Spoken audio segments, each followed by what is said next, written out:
Hey Cam family, it's your girl Camille Chanel. Welcome back to my YouTube channel. In today's video, I'm just hanging out at home, doing my makeup. And I just felt like looking cute. Guys, I'm not a makeup artist. I'm just, some chick at her house in front of her makeup kit. Jumping right in with my primer, I'm just gonna smooth this all over my face before moving on to my concealer. I pretty much put this over my bags because I have the deepest bags I've ever seen in my life. This is the Tarte Concealer underneath my eyes. I really like it here. It's the Creaseless concealer, so it's waterproof. It fills in the creases really nicely.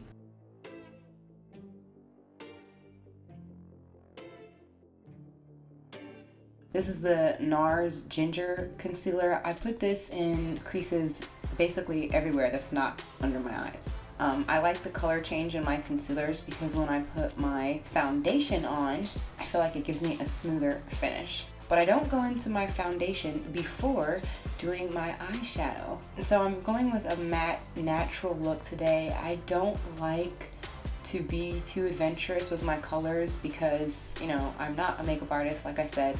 So I try to stay easy, breezy, just me.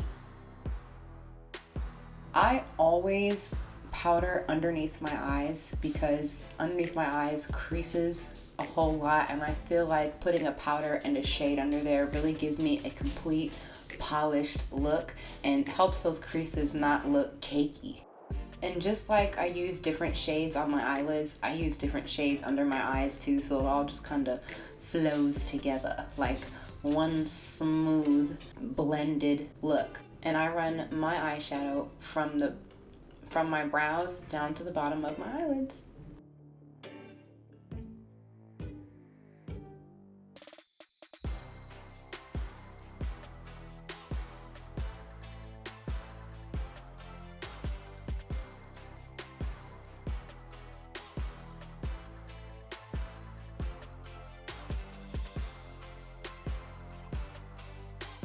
I do my foundation after my eyeshadow because I find that sometimes when I'm doing my eyeshadow, I get a lot of dust and fallout. So I do the foundation afterwards just to kind of clean up that mess and move away any darkness that may have taken place during my eyeshadow application. So once I've applied my foundation, I go over everything with a setting powder.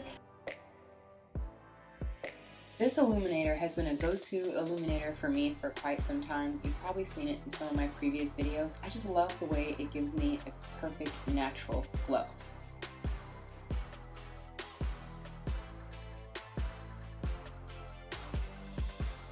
I don't normally do my brows, but I was feeling a little adventurous. I wasn't really sure how this was gonna work out.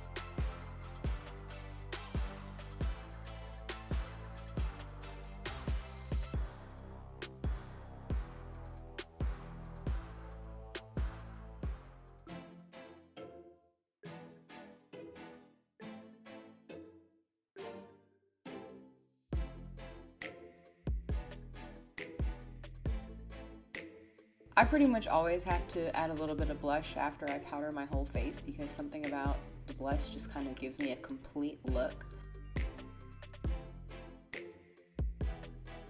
And this is what I came up with. Contrary to what I've heard in a lot of YouTube videos, I think that makeup is very forgiving.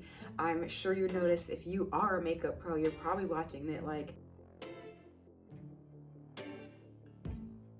I'm not going anywhere near a red carpet anytime soon. When I do my eyeshadow, you'll notice that I'm not very adventurous in the array of colors that I choose from. I try to stay in like a little color group. I do that so that if I make a mistake or something goes wrong, I don't blend something properly, it's not as evident as it would be if I had colors that were very, very, very contrasting, like black and yellow. Ugh. I'm not that brave. Thanks for watching. I hope you enjoyed the video today. Don't forget to like, comment, and subscribe. And if you want to see more makeup videos by me, even though I am not a pro and I don't necessarily know what I'm doing, let me know down below and I'll make sure to do my makeup on camera a couple times to give the other beginners out there a little confidence that it's okay to not be a pro. Take your time, do what you want to do, learn from your mistakes if nothing else. Have fun doing your makeup, Cam fam. See you in the next one.